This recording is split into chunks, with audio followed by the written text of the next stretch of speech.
Thank you, Paige.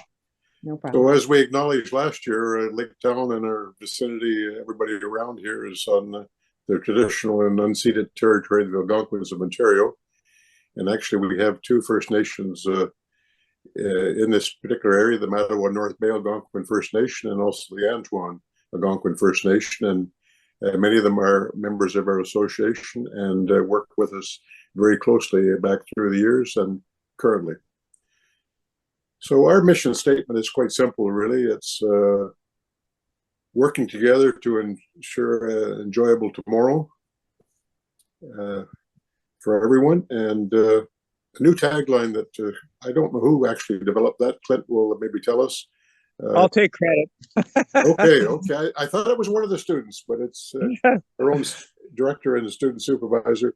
Originally, I came up with it in terms of advertising for hiring summer students. So I put it in the job ad. Yes. Taking care of the lake we love. And it's so true. I think that's really our mission.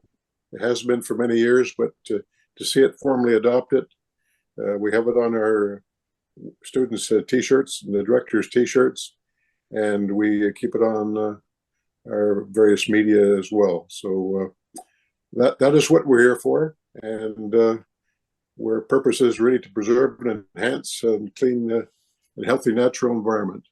And we are looking for a well-serviced community for healthy for everyone. Thank you, Paige.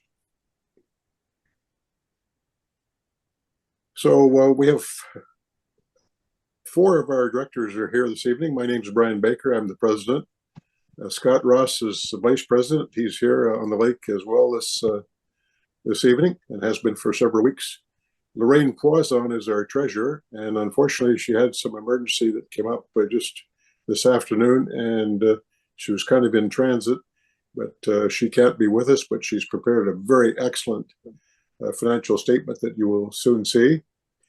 And Paige Bennett, our secretary, she's done just a wonderful job on one of the projects that we're going to tell you about, but she also prepares the agenda, puts all the slides together, and really brings us all together. So yay, Paige. Yes, they and of course Clint Wilson is our director and also summer student supervisor. How many years, Clint, could you? Too many to remember. Too many to remember. A long time. Yes. So it's been my pleasure really to work with these fine people. They've been very energetic, committed, and we've had to do a little bit more work than normal this year because of some bylaw preparations, but we've all put our nose to the grindstone and we've got it done. And you'll hear a bit more about that a little later in the agenda. So I do want to thank them sincerely. It's been a joy working with them. And I think we've got a great team that have accomplished a lot. So thank you very much, everyone. And of course, thank you, Brian. Just have to say, you do an awful lot of work for this organization. Thank you so much. You're welcome. Yay, Brian. Yes. So we'll move on to the agenda. As we said, we are using Zoom. The meeting is being recorded. And as we did last year, the link will be emailed to the members after the meeting. So if you wish to ask a question, go to the reactions at the bottom of your screen and click the raise hand. And Paige is the moderator. She'll recognize you at the appropriate time. And after you're spoken, go back and lower your hand. So everybody's been muted to help reduce the noise. But when you're called upon, you'll have to unmute yourself to ask a question. Another way to ask a question is to use the chat function. I'm sure you're familiar with that as well. That's at the bottom of the screen. So we will take questions after each specific agenda item, but on the other hand, we do have a lot of items to go through, and we don't want to get bogged down into a lot of the detail, but we're going to note everything, and I think you'll find it fairly straightforward. Most of the information you already know, because one of our prime goals here is to communicate regularly. So you've known most of the things that we're going to bring to your attention. Oh, hold on. Now, with the new ONCA, which is the Ontario Not-for-Profit Corporations Act, This will become effective next year. But who can vote? We're kind of reiterating what the new rules will be. Only paid members. So, and if there's one paid membership per household, then that one person can vote on behalf of the household. We do communicate.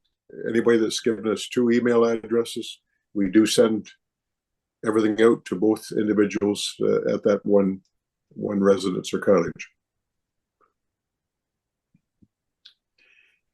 So in the links, you'll see the various reports. We had a fairly extensive, lengthy minutes last year. We do need a motion to approve the minutes from the 2023 AGM. If we could have a mover and seconder, please.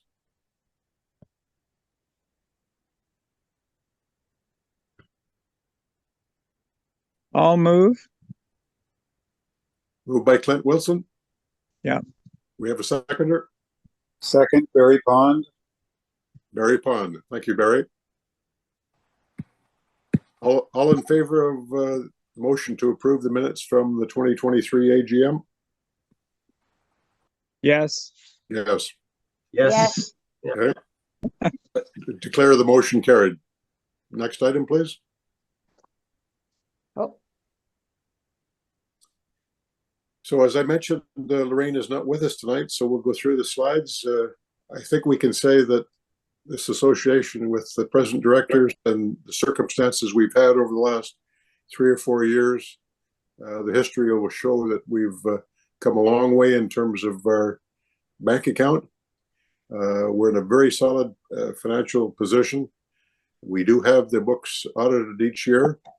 They have been done for many, probably decades by Michael Mars, CPA, who's volunteered his time to do that.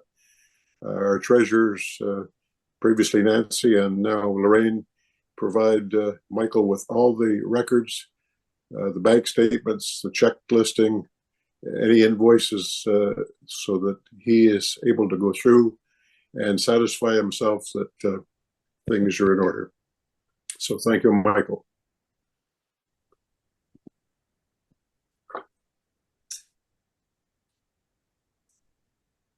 So we're dealing with the year ending December 31st, 2023.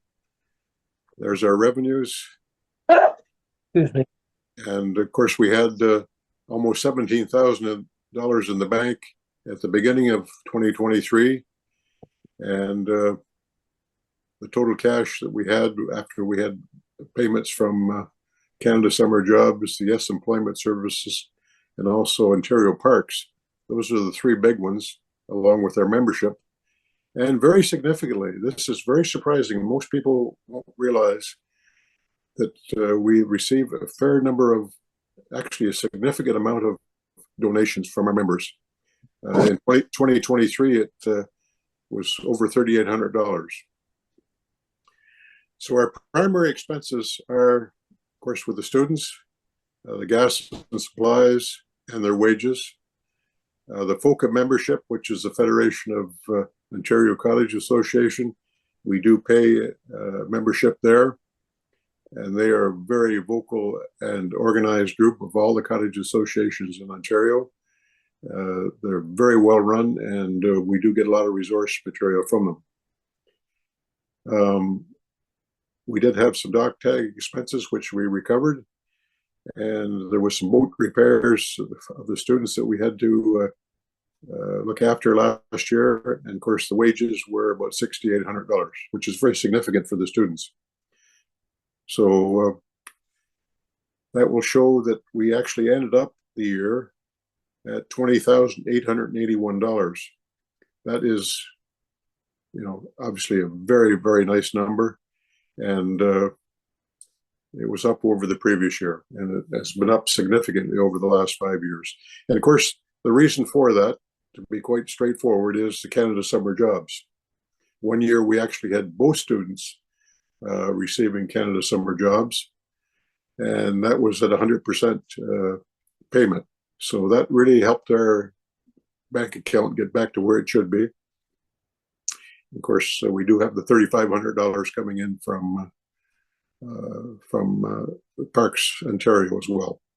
So that's a very fine number that we have, and I don't see that we need to carry balance much more than this.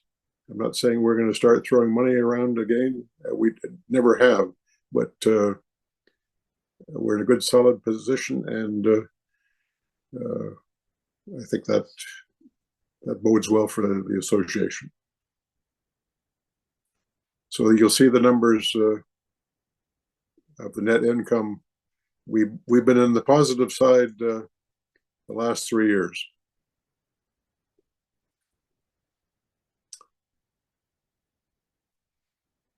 Now, membership report, as we've indicated before, I don't think we've got to count at the number of cottages and residents, permanent residents, but there's approximately 240 that we've identified.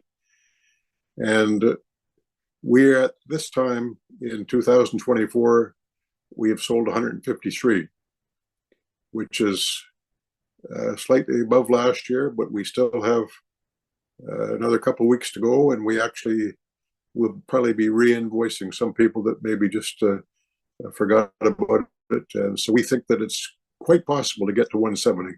That would be a significant achievement if we can.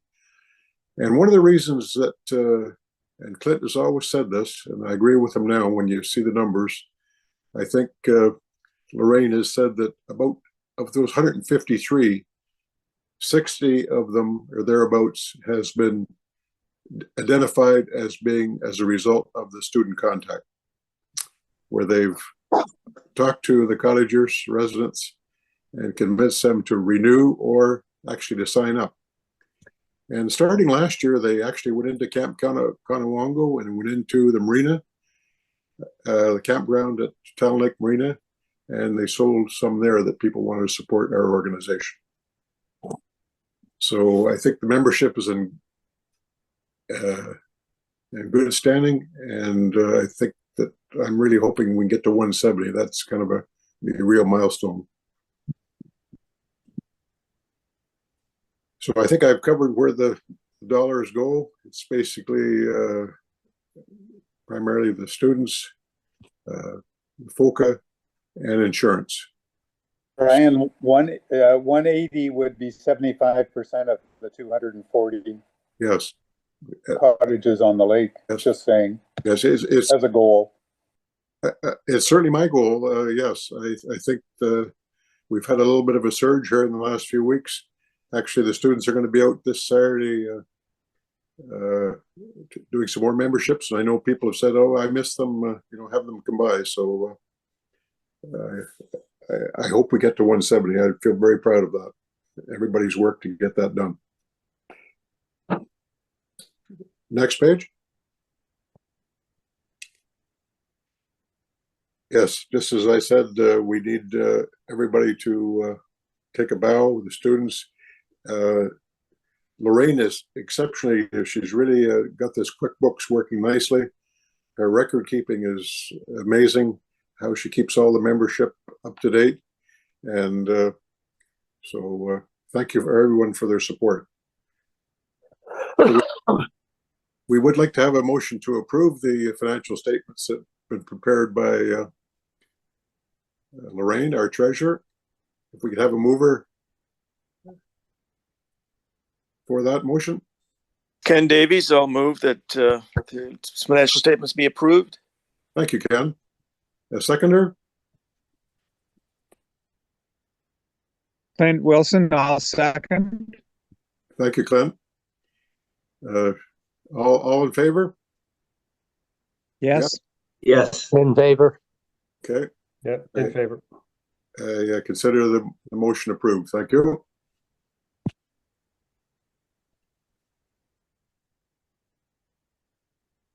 Next slide, page. Okay. The auditor's report.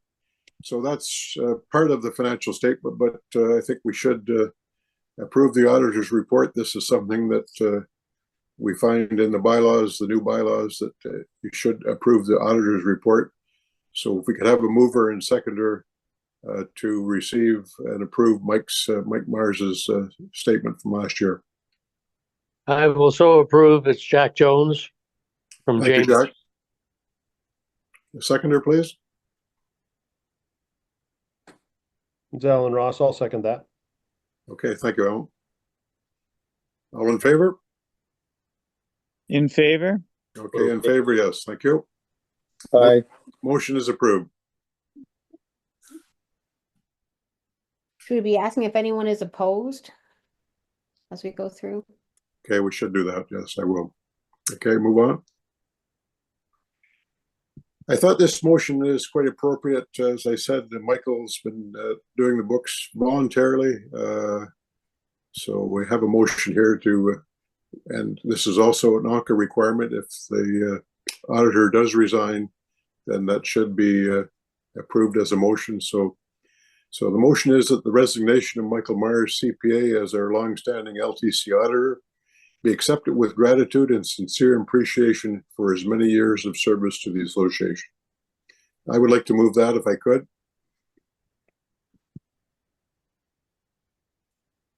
A seconder, please. Yeah, Scott, I'll second. Scott Ross. All in favor? In favor? In favor? Aye. Any opposed? None opposed, so unanimous. Thank you. I'd like to interrupt here for a second. If possible, could you record the minutes as that motion being accepted unanimously? Yes, agreed. Exactly. Would you do that, Thank you. Paige? Yes. Brian, it's Barry again. I was the original treasurer for LTCA, and Mike Mars has been our only auditor since the beginning, since we first had one. I'm not sure we had one the first couple of years and complied with that, but he has been the one throughout the time, which is the longest serving officer or board member on LTCA. Oh, I appreciate you pointing that out because I knew it was decades. So it's literally maybe 40 or 45 years. Mm-hmm. Yes. 33 is the length of that time. From 1991, yes. Okay. Making a good politician, Brian, extending the truth just a little bit, but it's all right. Well, I didn't know if he was involved back in the collegers, the original grouping before the Lake Talon CA. Okay, we'll move on. Thanks, Barry. Now, I had a motion to appoint a new auditor, but there's nobody that's come forward, and we've only kind of made this known here in the last week or so. We did kind of advertise it a little bit on Facebook. We will be looking for a new auditor, hopefully continuing the volunteer. And one of the things is ANCA does require the auditor to be appointed each year. So we'll have to appoint somebody hopefully next year because we definitely will need somebody. Have you any information about the qualifications of this person? Yes, actually, we've got a kind of a split opinion. We're going to have to go back and reread the act. I've kind of interpreted it that it must be a CPA, a licensed certified professional accountant. I think Lorraine, our treasurer, said that's not necessarily her reading of it. So we're going to do up a job description and clarify that point. Obviously, if a CPA was not required, then we probably have a wider number of people that could be able to take that on. I actually asked my son, and who is a CPA, but he thought that's not really proper to, with my position, approving finances and so on. So he said no, he'll have to decline that. As much as he would like to help, we should have somebody that's independent of the board, and I agree with him. So we'll move to the next motion. Yeah, I think, Brian, just if anybody does know anyone with county designation on the lake, maybe you could point them to us or vice versa. That would be great. Yeah. So this number 10 is something I did talk about. The QuickBook invoices and the e-transfers have been very beneficial, but the student contact has proven to be very significant as well. I know a lot of people want to see the students, want to meet them, want to talk some issues over with them. And we do too, because we like to keep the membership list up to date with emails and locations and names and so on. And so I think we're in good shape there. So you can see the numbers there. We've I don't know what we dropped down to. I guess the lowest was, which is not really that low, 130. So you know, we've been in the range of 130 to 150 for quite a while. So I think we're trending very well, holding our own and actually moving upwards. Next slide. So as I mentioned, Ontario Parks did increase the grant there several years ago. They're strapped for money, but we did appreciate the fact that they did come up with an extra $3,500. The students do fill out daily reports as to what they've done as far as the maintenance activities. We have an agreement with Parks Ontario, and there's designated areas within the Mattawa River Provincial Park that we have the students attend to. This year and last year they worked 30 hours per week, maybe not quite last year, but this year that's what they're working, 30 hours per week. Now, we only had, this year we only approved for one Canada Summer Jobs grant, but that's actually excellent news. I was of the opinion that since we didn't receive any approval for anyone last year, I thought the budget has been reduced because the COVID emergency is over. But they did see their way clear to give us one, and we're very grateful for that. So our hourly rate is maintained at $17 an hour, plus the 4% vacation that's entitled by law, and we have a daily allowance to one of the other students supplying a boat and motor. We do pay an honorarium per day for the boat and motor, and of course we pay for the fuel, and we also pay for the garbage to be disposed of and that type of thing. Next slide, please. Now I'm going to turn this over to Clint. The students, I thought, provided an excellent interim report several weeks ago, which I placed on Facebook and also placed in the agenda here. They put an excellent amount of work into it. They highlighted it with some photos. So Clint, maybe you could summarize it, but I wanted to give the boys kudos for what they did. I thought it was really, really well done. I didn't edit it. You didn't edit it. This is what they produced, and I think we should be proud of what they did. Clint?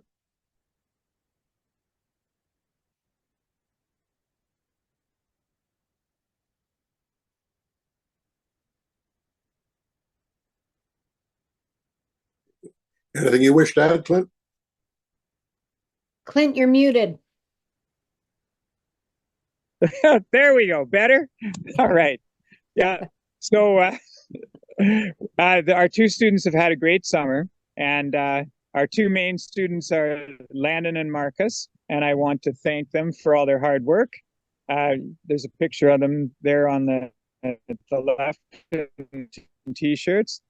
And Marcus had to leave us a little bit early, but we've had some supply students that I also want to thank. Aiden, who's a neighbor of Brian's, and also Callum, who's worked for us in the past. And so Landon and Callum are finishing up tomorrow and also Sunday. They will be working, right? But they've had really good success and some good strategies for the walk and talks with the membership around the lake. I know Marcus was literally drawing a map as they went around and mapping out which cottages they talk to and where they need to follow up when they come back, or when they were coming back around. And we redid our door knockers, which are left on cottage doors when there's nobody home. So that information was there, and they would spend time talking with all the cottagers and homeowners. One of the things they did was always listen to concerns and issues, of which, you know, most of you are probably familiar with many of them. I know water levels, both people, depending where you are on the lake, concerned about high water, and also low water, particularly for people up in Rice Bay. And pretty much everywhere, the fluctuation between the high and low, people had concerns about that. Another concern in one area of the lake was the Kaibaskong Narrows, for boaters coming through there, both wake and speed. And so those conversations, I think, are important to happen. They've done some big cleanups. Brian and I worked with them, and we did spend today and worked on the launch ramp at the government dock, and we're still in progress on cleaning up 2 derelict old rotting docks that ended up at Talon chutes. So there's a large amount of styrofoam being removed from the lake, and of course rotten pressure treated lumber, which is probably, you know, leaching chemicals into the lake. So removing that as well.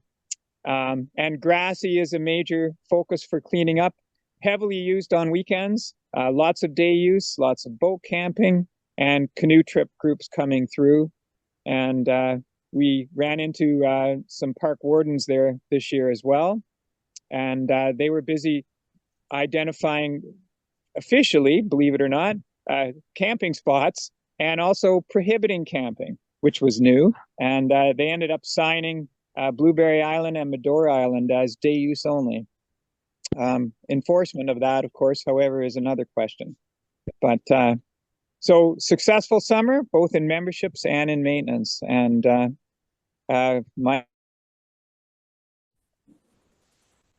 Thank you, Clint. Yes, I think we all echo a very, very positive year, and it was good to have a couple of other students, Callum coming back and Adrian as well, filling in. So we managed to meet our agreement with Canada Summer Jobs in providing 30 hours of work each week. Weather really didn't seem to be a big factor in rescheduling at all, Clint. Yes, there were days, of course, with thunderstorms and heavy rains when they would get off the lake. And I had them working on digital projects when that happened, including, of course, the interim report. So, will there be a final report, or should we consider that? There will be a final report. Landon's taking care of that. Okay. Excellent. And I'll do a little edit as well, but he's going to do his thing first. Okay. Well, thank you very much for that, and both Landon and Marcus for doing a great job there. Next item on the agenda. And Clint, thank you I know that Brian's already thanked you, but thank you so much for all the time and effort that you put into working with the students. It's just incredible. So thank you. You're welcome, Paige. Labor of love. Yes. Well, one of my favorite topics, 13, Blanchard's Landing Dock and Boat Ramp status. I'm sorry to say, unless John Kelso's on, or Garth or Chris Wally, it seems to have come to a bit of a pause, I guess, polite word. You know, the KBRP, Kaibaskong Bay Renewal Project, was incorporated. Our association was the principal funding for that. There was legal fees, registration fees, about $709. We did pay that to get them going, because that is one of the requirements of getting a grant, is that you must be a nonprofit corporation legally. We have been waiting. We were kind of given some false hope there about 3 weeks ago, maybe even a month, that the legal agreement for Ontario Parks to transfer temporary use to the KBRP was nearly completed, but nothing has happened since. And that is the holdup. They can't go ahead with the formal applications for grants to both the federal and the provincial governments until they know what this agreement, what the terms of it are, to be able to get the property. All I know was it was a 5-year lease, and they did say that they're actively working on it. One of our stipulations is that Ontario Parks must maintain the insurance, through the province of Ontario for the property. I don't see that the KBRP people or ourselves are in any way going to be able to be have liability insurance, and that could be significant. So I haven't seen the agreement. I don't know. I don't think any of our 3 people that are on the committee have seen it yet. I have a question. It says here, contact the park superintendent. Who is this? The new park superintendent is Warren Verena. So, when people ask me, why do I have to go and load my boat or unload my boat? And I did that last week. As a matter of fact, I had to meet somebody there and it's very unsafe in my opinion. And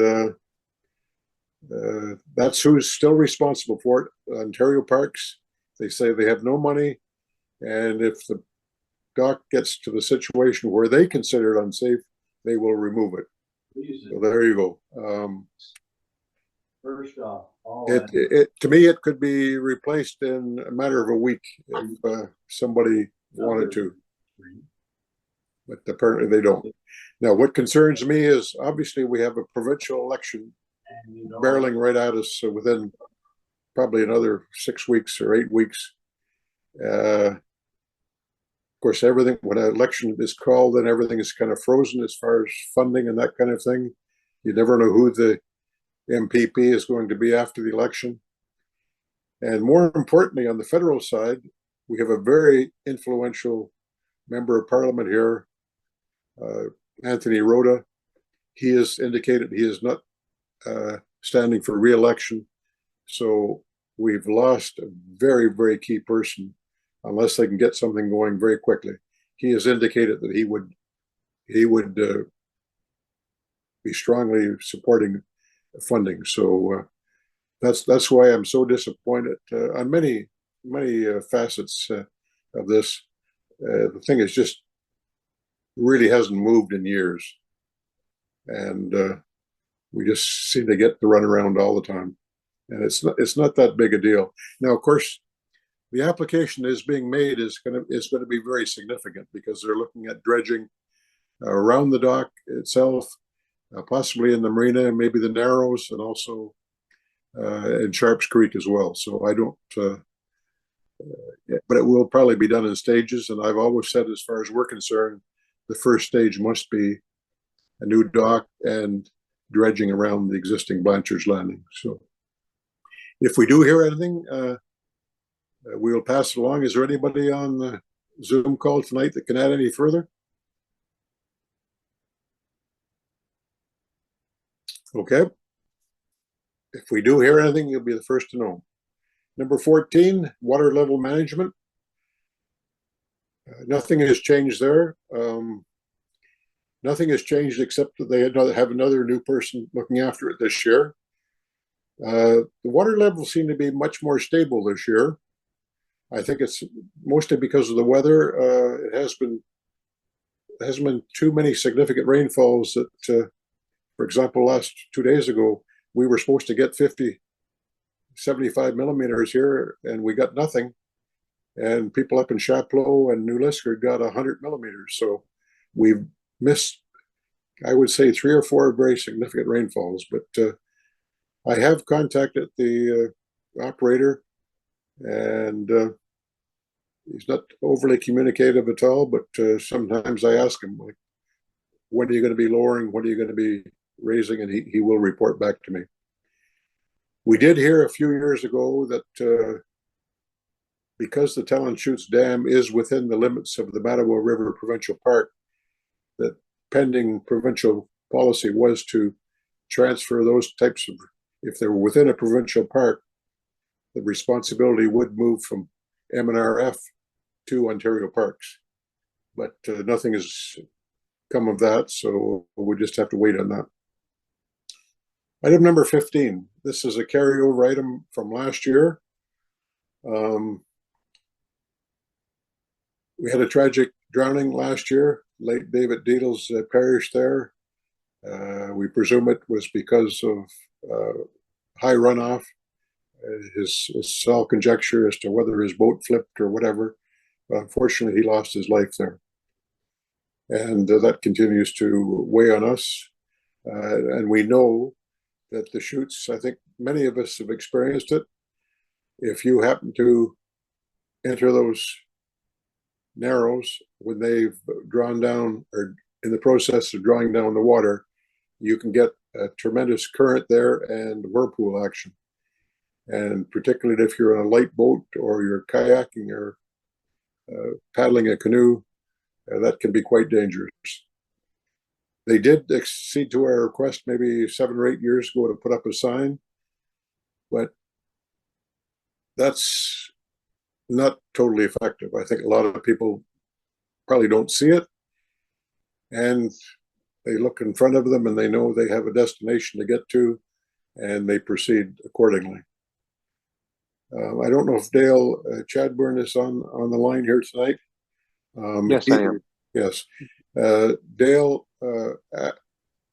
after last year, said that we should approach the ministry to see what kind of new signing that could be brought about there that would be more proactive in terms of telling people when there could be expected of a strong current.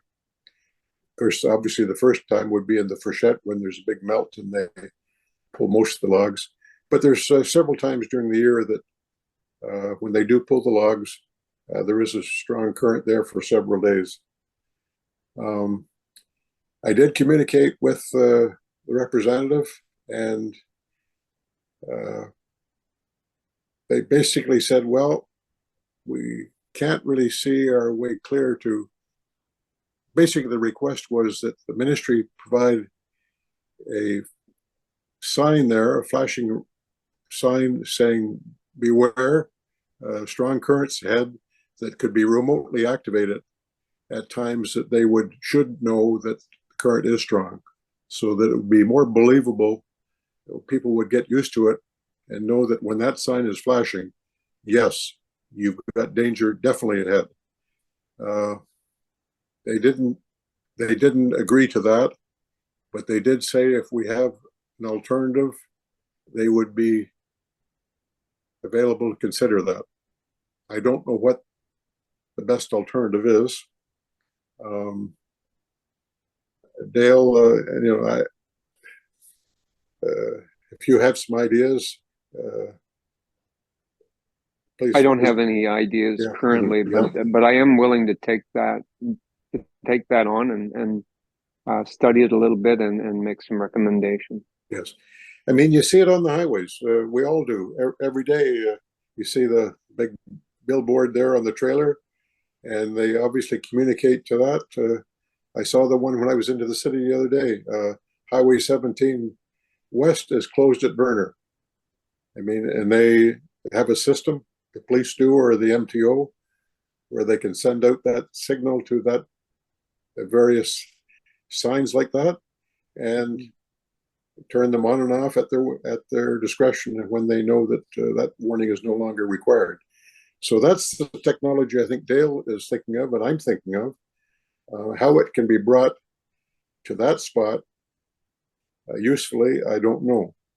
The solar panels, I think a lot of these other signs are probably powered. I don't know how they're powered. Some of them are solar panels, but there is power down there, but there's no pole. But I think that the technology is definitely there.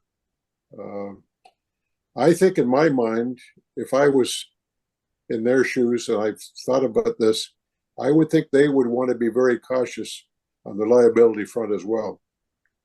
You know, all they have to do is make one mistake and say, oh, geez, we forgot to turn that sign on, or we misjudged it.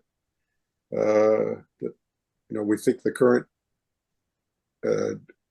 risk is now over, turn the sign off and somebody flips over there.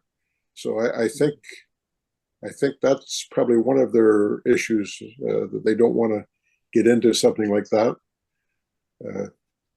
They do it on the highways to some degree, but they don't cover everything. I mean, when you go out on the highways, you do so at your own risk, but they usually tell you of incidents of accidents and that type of thing, or you know, moose ahead or whatever.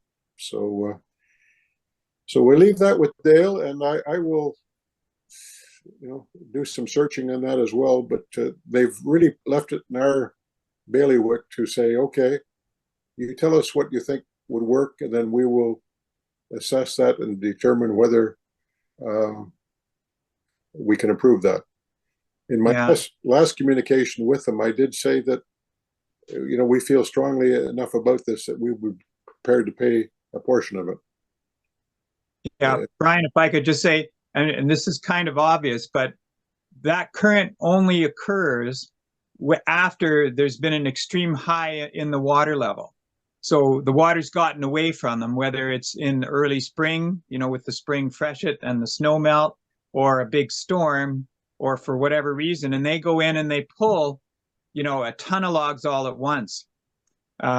So it's the only way to, it'd be nice to not let the water get that extremely high that they've got to pull so many logs all at once to let it go through. Yes. There was actually, interestingly enough, there was a day in the middle of the summer when I think it was a relative of Marcus's went down there in a canoe. And while he was there, the ministry staff pulled logs, and he couldn't get back out because of the current coming through the narrows. And the two students, our two students, went and towed him out. Right? So, yeah. That really concerned me when you told me that several weeks ago. You know, that's when Dale said, look, we need to keep moving on this. And that's kind of what I tried to tell the ministry, that, you know, it's happening regularly. I mean, when there is a big rainfall, I look at the chart, the water levels at least every second day. Like I got screenshots from here back 10 years now, it seems. I mean, when the big rains do come, that water goes up really quick. It goes up 6 or 8 inches, and I can understand they want to get rid of it, but there is a risk to doing that, and I think they have a responsibility to warn people. So I think the door is not closed. I think we can come up with something. I'm not just looking for a bigger sign. I think we need something that is tied to the situation and brought into effect whenever needed and turned off when it's not needed. It could be a different sign for a risky time and others. So we'll leave it at that for now. And Dale, we do. I think we're all in agreement. Something better is needed there. No doubt about it. Thanks so much, Brian. Thanks, Dale. Item number 16. I guess we got 2 15s. That's fine. One thing that the students do, and Clint does religiously and has done for many years, is water quality testing. Clint? All right. Yeah. So our water quality testing, the main water quality test is through the Federation of Ontario Cottage Association. They have something called the Lake Partner Program. And the goal of that is to better understand and protect water quality. So I sample starting in May right through to October and send those in for testing. I'll do a Secchi disc, which basically tells you what water clarity is. And for a number of years, I sampled in a couple of sites off Grassy and up the Kybascon, and then they cut back, and now we only sample up the Kybascon. And Secchi disc readings are usually meters on average, and that basically is a measure of clarity of the lake. That's actually not a lot, but Talon is a bit of a tea-colored lake, so some other lakes have a lot more clarity. The other thing is nutrient loading, and so the water samples test total phosphorus and calcium chloride, and that's a big one because it is phosphates that control the growth of algae, and the most recent data is 2022, and we have a reading of 14.3 micrograms per liter up the Kybascon. Just to put that in sort of a context, anywhere from 10 to 20 is in the middle range for phosphorus. But that level up in the Kybascon is significantly higher and always has been than the rest of the lake. Grassy, for example, typically would have a reading of 9 to 10 micrograms per liter. And at times in past years, the Kybascon has been as high as 20. So there's a lot of nutrient flow coming in through Talon, through the Kybascon. One year I know there was blue-green algae, but I've heard the good news is no reports of blue-green algae this year, right? So that is the FOCA program. The other part of water sampling was possibly a one-off that I did last year, also through FOCA, and it was iDNA testing at the government dock, and that was a test for an invasive plant called water soldier. And we did test negative for that, which is great news. But I would say that Talon is definitely at risk. So I'm seeing more and more boats put into Talon, and a lot of these nice fancy bass boats fish the lake either before tournaments or during tournaments.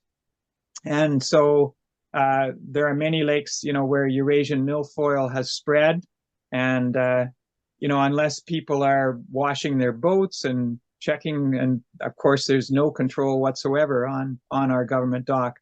So I keep my fingers crossed, right, that we don't end up with any of these invasive issues. So, okay. But that's water quality testing. Okay. Another thing that has happened rather recently, people that are familiar with the North Bay area, there used to be chemicals that were used for firefighting up at CFB North Bay on top of the escarpment that made their way into Trout Lake through Lees Creek.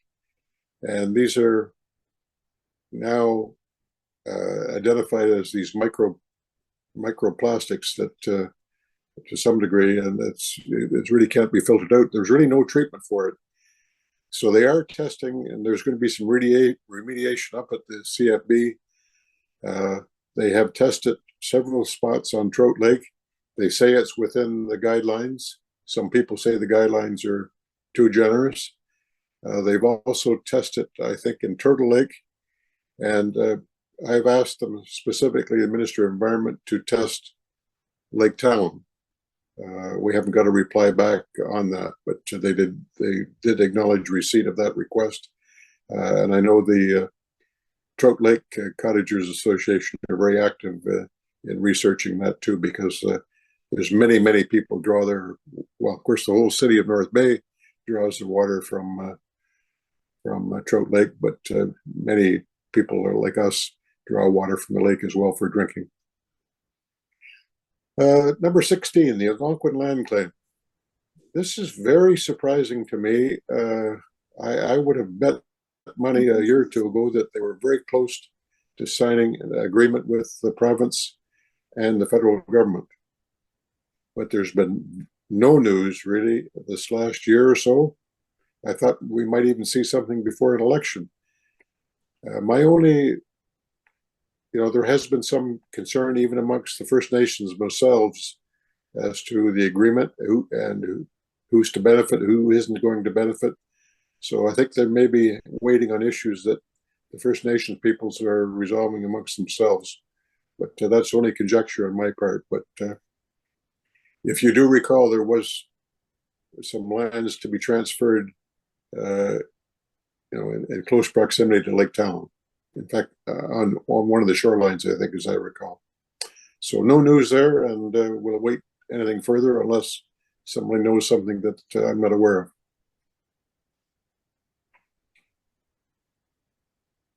We have a very excellent volunteer, Ken Davies, who follows the FOCA very closely, reads, there's newsletters that come out monthly, and Ken does summarize everything that he thinks is relevant to ourselves. I did send out his report that he provided about 2 weeks ago. I put it on the Facebook page, but when Paige is doing the minutes, I will provide the link so that everybody can see it.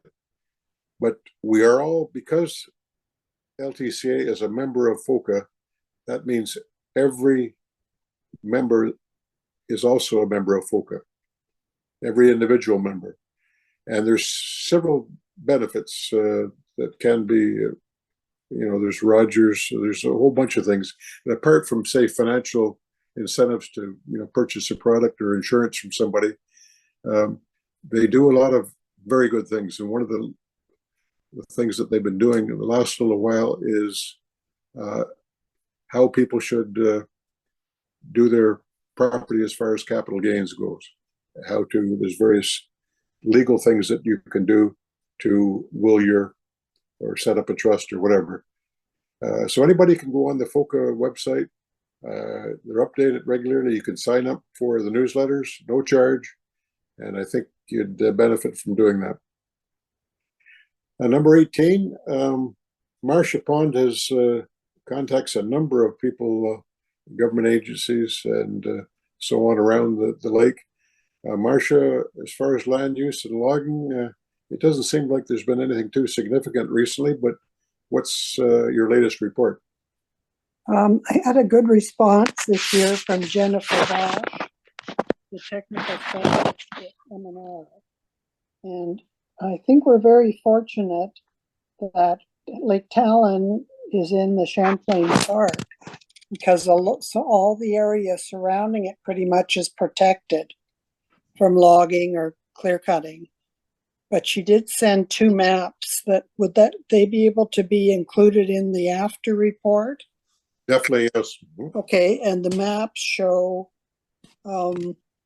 it's mostly up to the north of Lake Talon, but Kearney Lake Road and Ulrich Township, there's some, they call it shelter wood selection or clear cut and seeding. She shows very small areas of that.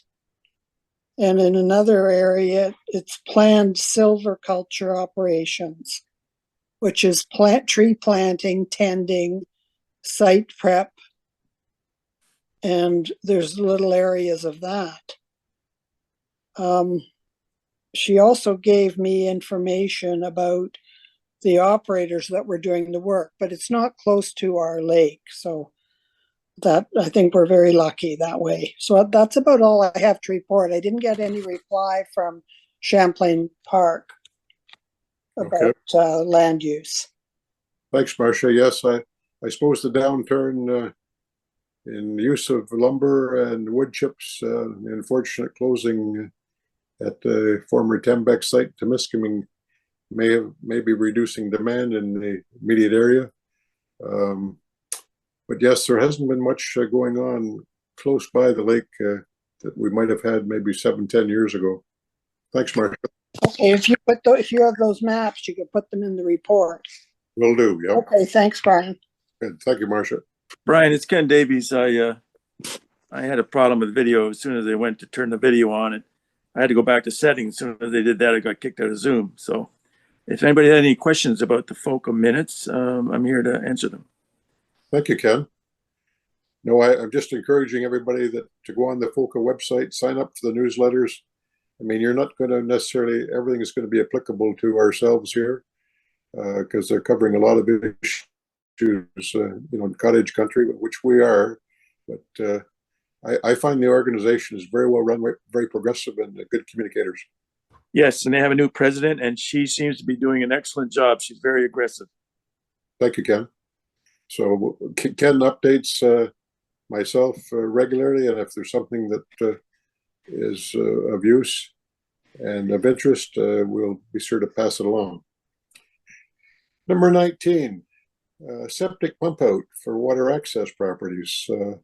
Actually, I just gave them an email the other day. Graham Hatherley, he still owns Muskoka Septic Service from Perry Sound, and he's committed to, yes, we will be back in 2026, being the 5-year cycle. And so I would say late next fall and early spring, we'll be sending the notice around. Hopefully he can provide pricing again. And I think we're upwards of probably at least 30 plus properties that not necessarily get pumped out every time. A lot of people will obviously wait on a 10-year cycle or maybe even a 15-year cycle. So we will be doing that in 2026, and you'll get lots of notice, hopefully on the pricing and also the schedule. It's usually done late September is his normal schedule. So that's it. That has been very well received. Any questions on that? Okay, let's move on, Paige. Brian, just to take you back to the communications update. Oh, yes. Yeah, you skipped that one. Okay, thank you. Yes, so we try to be kind of on most of the media. I think we are. With the Facebook page seems to be very popular because it's instantaneous, it's free, and you can add photographs, maps, or whatever, and you provide links like we did to the agenda and everything else. So that works very well. The LTCA website is a bit dated. We probably have to get Jason and Kelly to do some updates there. It takes a little more work to do that than it does Facebook. The MailChimp is working very well. How we send out the newsletters, we try to do at least 2 a year, maybe 3. We currently have about 290 people on email addresses on MailChimp. And surprisingly, like last week when we set that out, the agenda, we had about 75% of the people were tracked as receiving it. We only had about 6 or 7 bounces, and surprisingly, nobody unsubscribed, because you can unsubscribe just by hitting the button at the bottom. I don't think we've ever have that. So we have a wide audience. Many of them aren't members, but they like to know what's happening as far as Lake Talon and our association. So we also have Instagram that Robert Poisson is started up. That has a lot of followers too, mostly for posting videos and photos from around the lake. My family has done that. Our neighbors have done that. It's nice to share what others are doing and seeing. Any update on the buy and sell?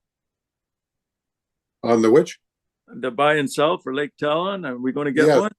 Yes, I think that's imperative we get that. Robert Poisson has set it up, and he's looking for kind of a co-administrator that can kind of help him do that. But I think we're very close to it, and I think that would be a big benefit. I think that would be well used. So yes, that's coming hopefully very soon. I don't know if Robert's on the line tonight. Probably not with the kind of the family travels they're undertaking there now. But, okay, I'll follow up on that and see if we can spur that along. Because everybody wants to clean out their boathouse or their cottage or shed, and or pick up some bargains from somebody else that could be reused. Cottage dock numbers, that was carried over several years, but George has finalized that. All the dock numbers were delivered to those requesting them. We supplied them at cost.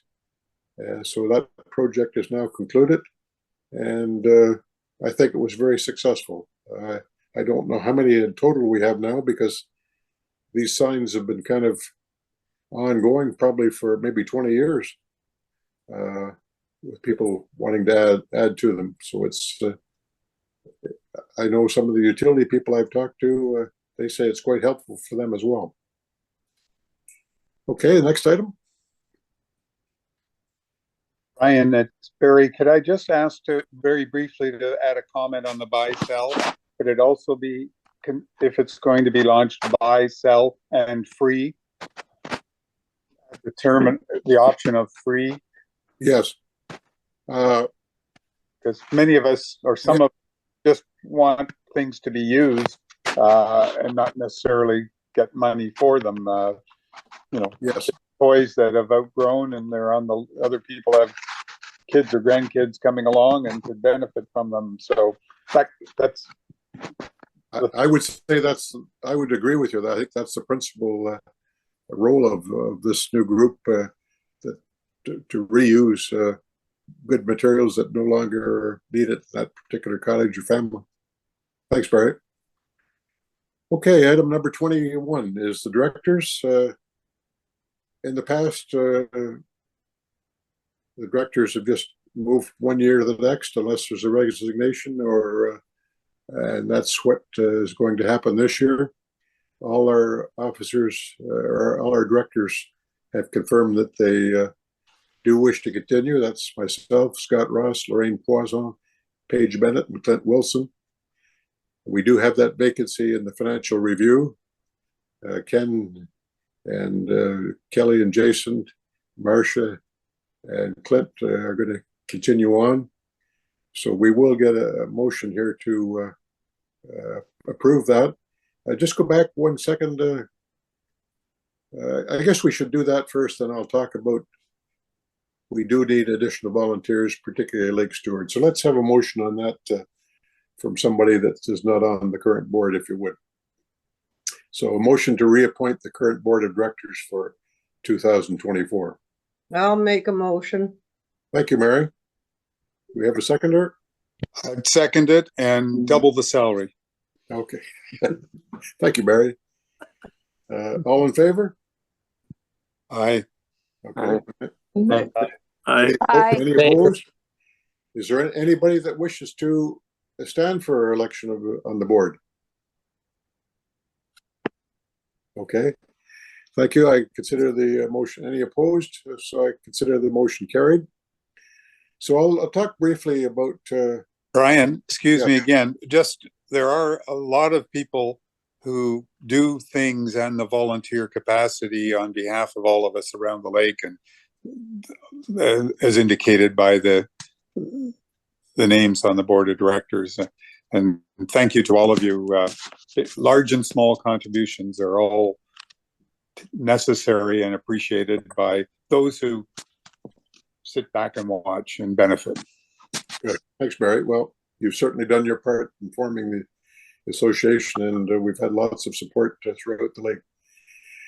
One area where I feel we're deficient is kind of in the, we do have lake stewards. We don't involve them very much, but I do think we need a position, not necessarily a director, but as a key person and officer of chief lake steward.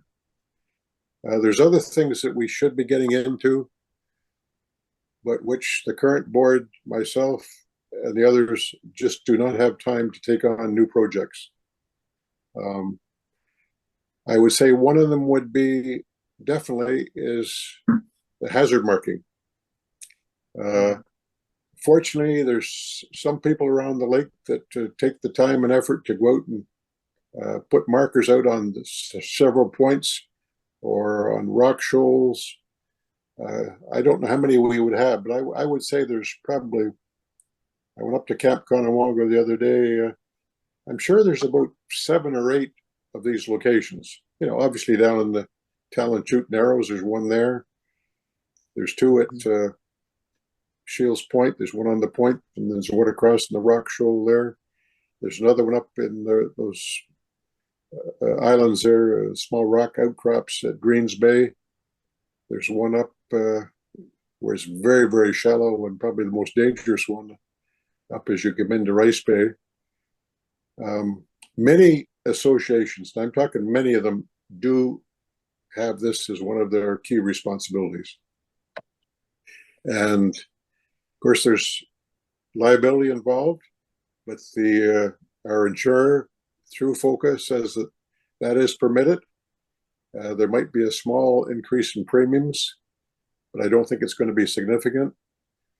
They do suggest, they don't insist, but they do suggest that whoever does it follows the Transport Canada guidelines in terms of the shape, colors, how they're identified, and so on.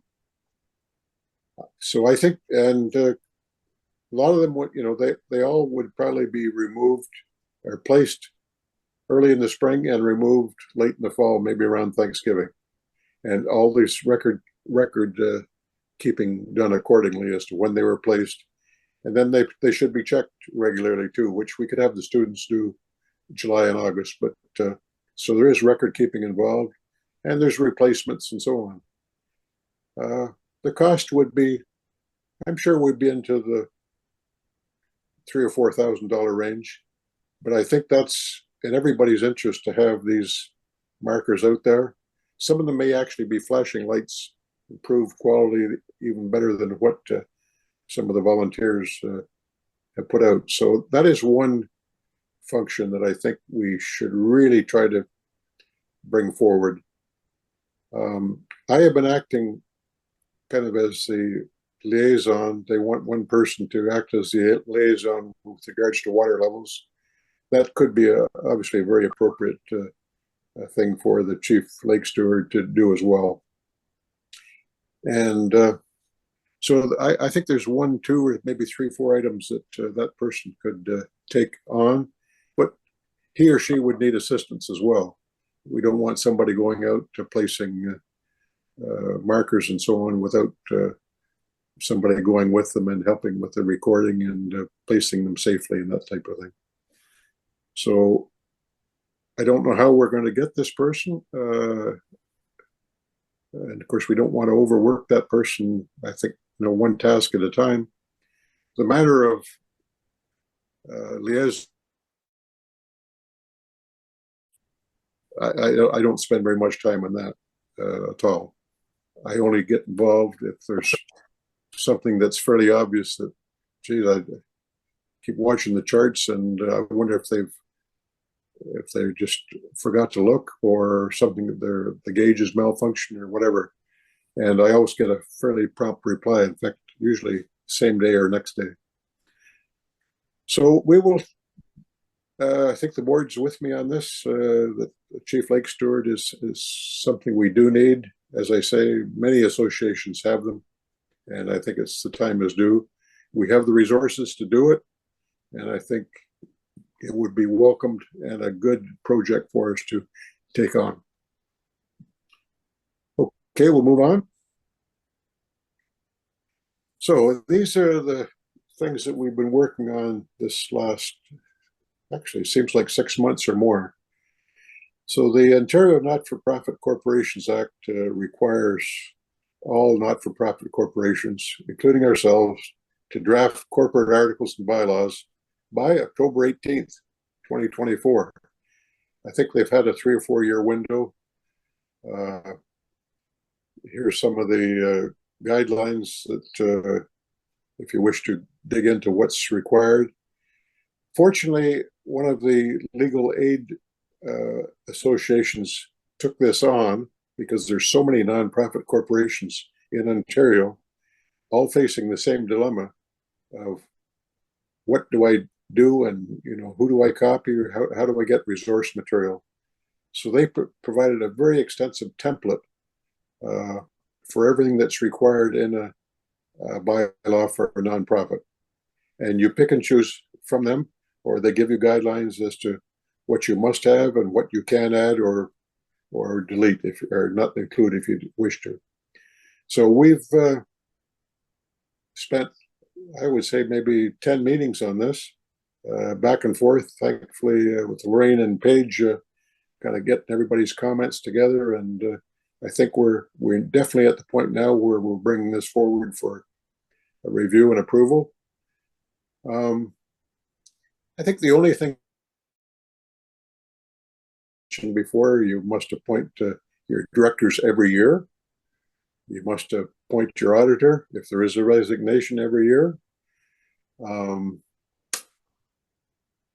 They particularly have to define what a member is, and basically we've taken that as a member that has one vote per member.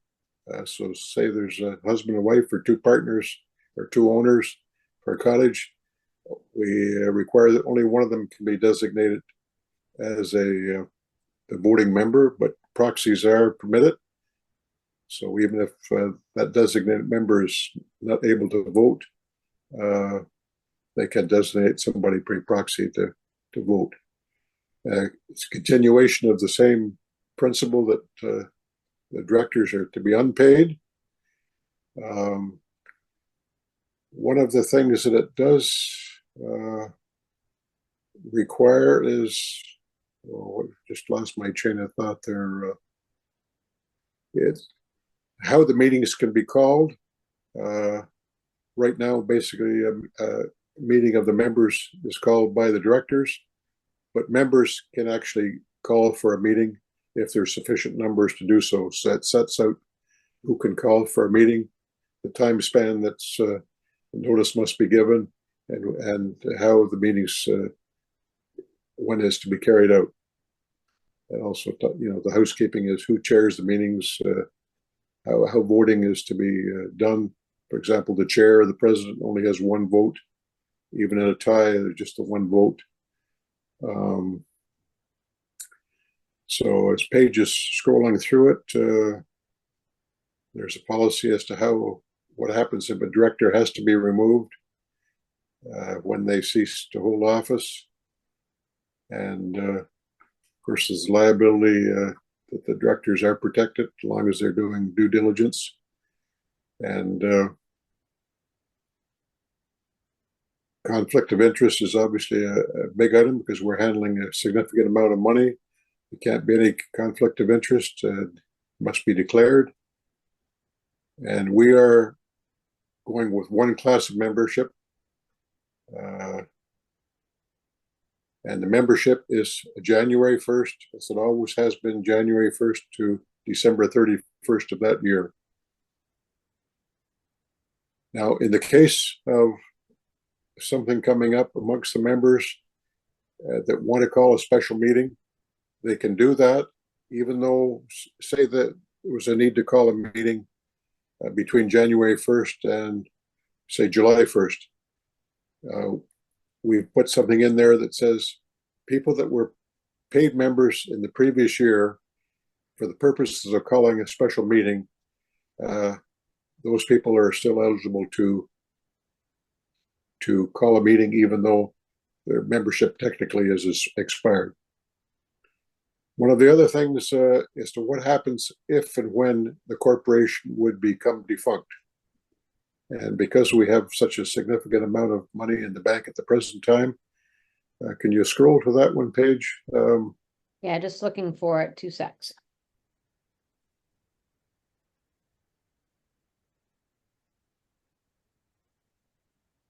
Hang in there, I'm getting there.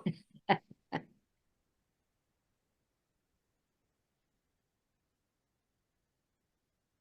Oh, sorry, I don't know exactly where it is, Brian, sorry. Basically, we said that should the funds would be dispersed to a nonprofit for the benefit solely of the Lake Talon community, the Lake Waterway. Very generic.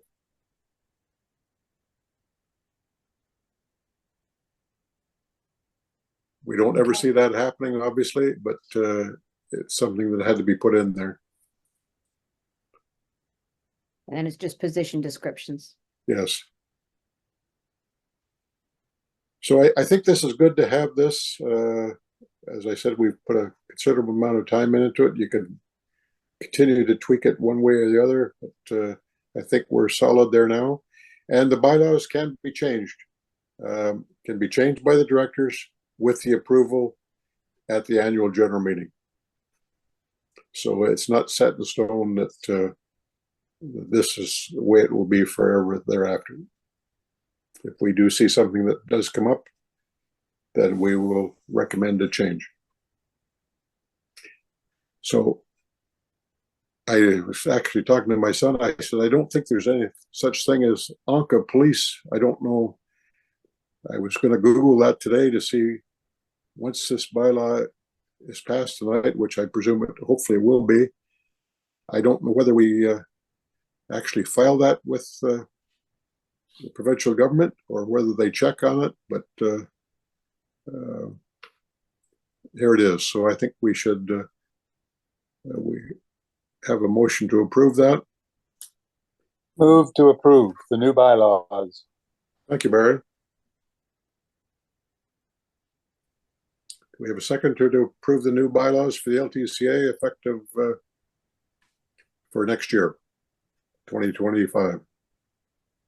Yeah, I will. Ken Davies will second. If you can. Paige, do you think you can actually do a semi-recorded vote? Sure, I can. Yes. Because of the significance of the bylaws, we did want to actually have a recorded vote. So I'm going to invite you to take yourselves off mute. And if you can just let me know if you are in favor or if you're opposed or if you're abstaining, then that would be great to let me know where you are with each of those. And for some of you, there's just perhaps a phone number or something. So I will get your full name when I call on you. So, Brian. Yes, I vote yes. And Scott Ross? Yes, I approve. Clint Wilson? I approve. I will approve as well. I'm just going down my list. Carol Bennett? Yes, I approve. It's my mom right here and my dad. Jane Bennett? I approve. Dale Chadburn? Approve. Char's iPad. Sorry, I don't know who that is. Char's iPad. Okay, we'll come back. Darren Jackson. I approve. Oh, sorry. Okay. And is that, sorry, what is your name? Matson, last name Matson. Oh, great. Matson. Great. Thank you so much. Darren Jackson. Yes, I approve. Thank you. Ken Davies. I approve. Bernard's iPhone.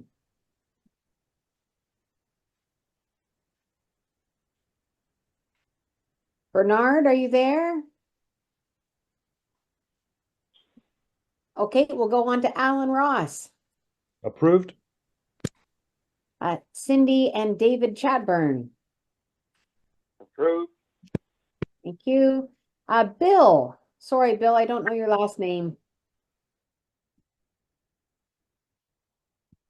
Bill? Jack's phone. Is that Jack Jones? Jack? That was Jack, yeah. Okay. Jack, are you there? Yes, Jack Jones? Great. Yeah, Jack Jones, I approve. Thank you. Barry and Marcia Pond. We approve. Great. Mary and Michael Mars. We approve. And Carrie Ross. I approve. And thank you very much for all the hard work on that. I know how hard you guys have worked on it. You're very welcome. It was all great. Dennis John Chadburn. Approved. And then I do have Galaxy S23 FE. I'm sorry, I don't know who that is.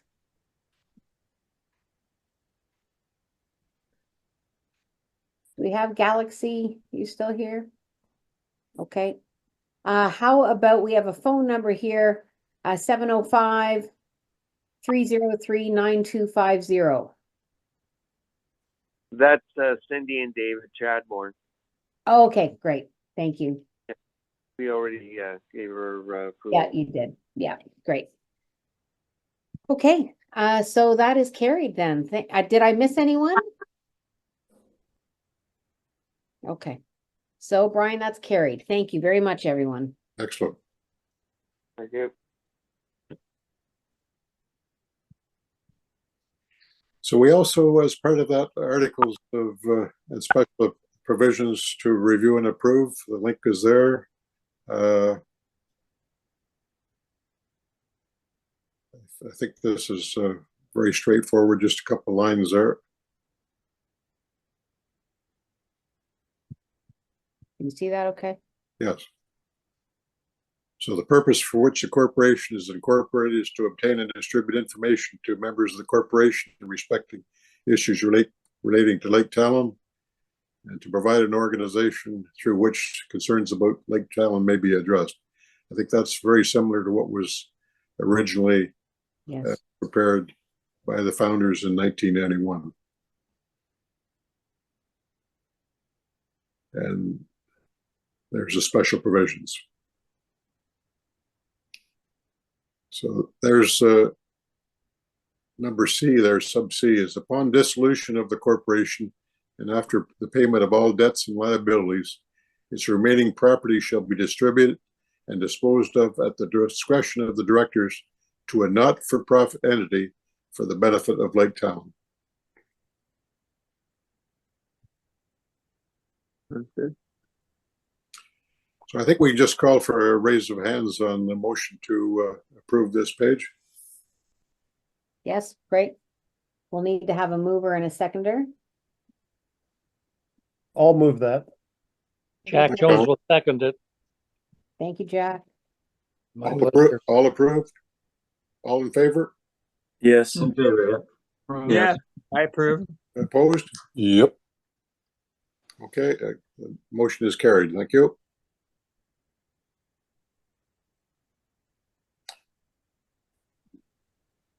So I did talk a little bit about this, but I want to bring in another aspect of it. In fact, I just got another comment tonight from one of the people on the Kybascong Narrows.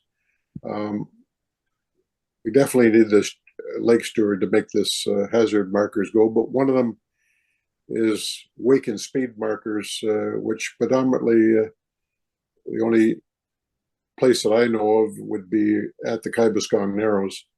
There's several residents there that are continuously subjected to high-speed traffic, not only the speed close to the shore, the noise, but also the wake eroding the shoreline and also potentially damaging their docks and boats.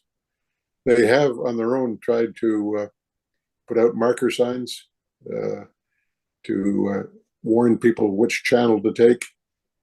Those markers have either been stolen or vandalized. They're very discouraged, very disappointed. We have tried to help this year by posting notices. I think they have the OPP have been there. They don't come that often, but they do try to enforce that. Actually, no signs are actually needed as far as speed close to the shoreline. But whether we would get into that initiative, I don't know. I would think we would. To me, the first priority is to mark all the hazards, but it would seem like it would flow from there that we would also take a look at what areas require speed reductions or warnings. So it's a work in progress there, and we'll see where we can go with that. I did mention before the Instagram. Robert's been very active on that. Surprisingly, a large number of followers and You can just send in your photos or videos, and he puts them on the Instagram almost immediately. So I think we covered these items. Paige, so buy, sell, lost and found, and also give away. I think free. Any other business that comes to mind that we should turn our attention to in the future? This is the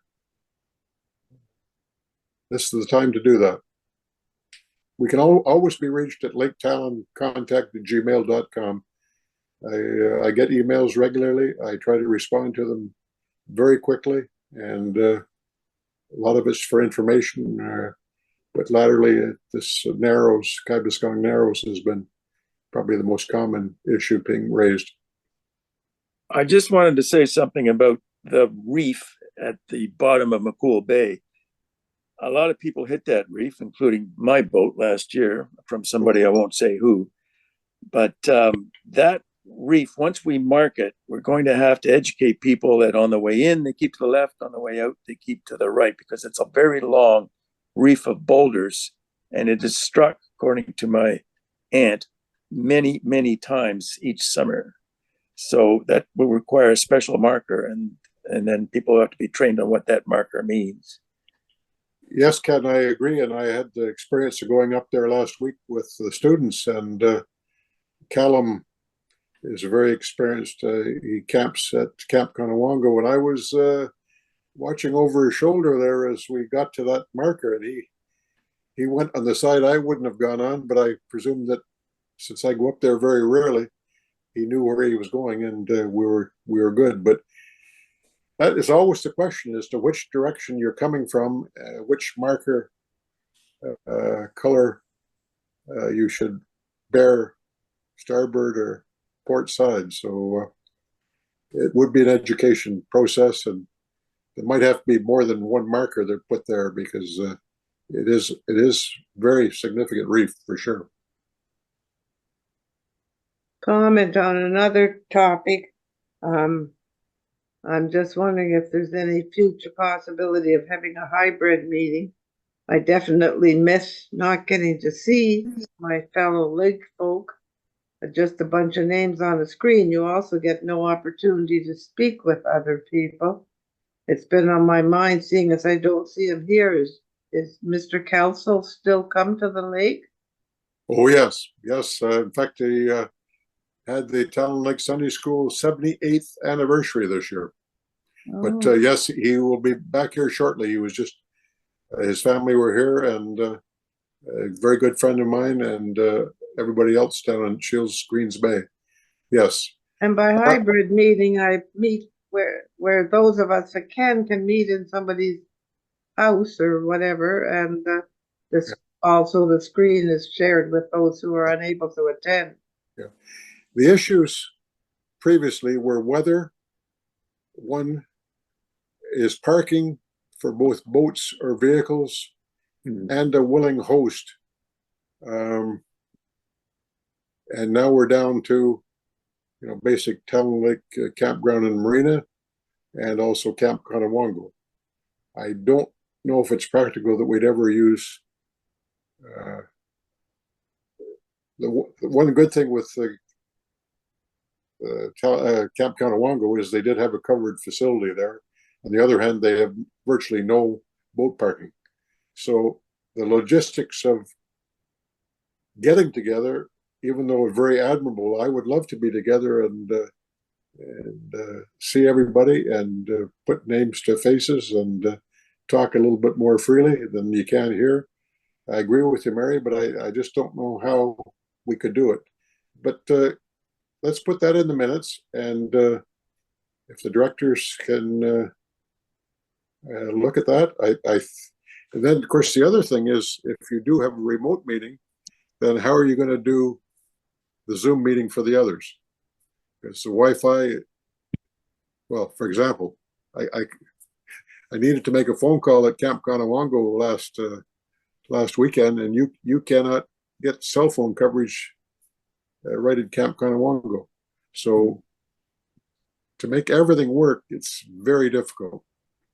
Of course, we've had some rainouts, as I mentioned, parking, boat, car, and also the internet capability is the other factor. So thank you, Mary. I agree with you. I'd love to do it. I don't know how we can. Any other comments or suggestions, please?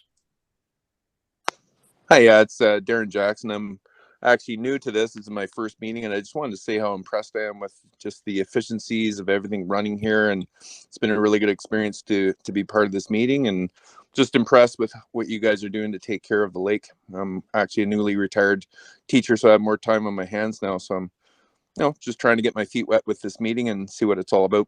So I just wanted to thank everybody. Well, I appreciate that, Darren. It's always good to have new blood on the lake. It seems like many of us have been here for 40, 50, 60 years, but others are coming and going. So I think that shows in our membership too, to sell probably hopefully 170 members, but there's many more involved here too. So hopefully you see the value, Darren, and maybe be able to contribute. Yep, absolutely. Thank you. Darren, I just want to say congratulations on joining the Retired Teacher Club. Oh, thanks, Clint. Yeah, it's pretty nice. It's pretty nice stuff. I'm always a little anxious at this time of year going back to class, and then I'm realizing that I don't have to be anxious anymore. Now there's things that need doing. For example, Clint is not always on the lake, but he communicates with the students every day, multiple times every day by text or phone call. And we've tried to set up either myself or another cottage neighbor that in case of emergency, and there is emergencies that occur, simple things like weather, they got to get off the lake quickly, where can they go, got to use the washroom, they might have run out of gas, they might need a tow, whatever, or an injury, they may need more first aid kit or whatever. Clint, if you need help with that, I certainly don't mind. Yes. We can communicate, and you're just down for me, so I can drop you my cell phone number. I don't mind helping out with that at all. Okay. Awesome. Thank you. And you may never be called upon, but we do, with the three of us this year, we've asked students to drop in to see myself, the McKinnises, so that they know. And of course, they always know they can go to Humphreys as well at the cabin. Yeah. One thing isn't on the list is firefighting equipment. I think that's worth putting in the minutes page. We had a very good demo sent to us last week by Clint Wilson, our director, showing off some equipment that the James Bay people have. I think I'm correct in saying it's the James Bay, or is it yourself personally only? It's a James Bay equipment. Okay. I'm the caretaker. I do recall it was probably 30 years ago, chipping in, like $100 or something.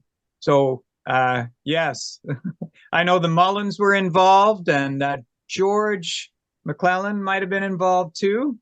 So I was that pump actually has been neglected for quite a few years, and I spent 2 days near the end of the year last year working on it and maintaining it and getting it going again. So I was quite excited to do that demo. Yes. Sorry to interrupt. I just wanted to let you guys know too that I do have firefighting equipment here as well.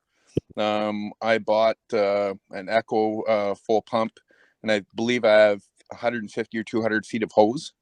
I just bought it last year, and I think Dave Humphreys knows where my key is for my shed, and that's where I house it. And I told him anytime he needs it in emergencies, he could use it for sure. Thanks, Darren. That's exactly what I wanted to bring up. At Shields Bay and Greens Bay, we also did a demo similar to what Clint did, showing off everybody all our equipment, which is fairly extensive. We have probably 10 backpacks and hand-operated ones. We have 2 pumps. We probably have about 800 feet of hose. But we've now identified a couple of residents like Darren that have equipment that are willing to be made available to, say, Dave Humphreys or others. So I think what's needed now is, in the event of a major fire, and I think we've done that once, to my recollection. Putting a pump on board a pontoon boat or a barge and moving up the lake or down the lake to help others. So I think it's a matter of certainly the James Bay people and the Shields Bay, Greens Bay people at least communicating the contact people where things are located. We have a master sheet, and also share that with Dave Humphreys as well, because he travels the lake and he knows everybody's locations and so on.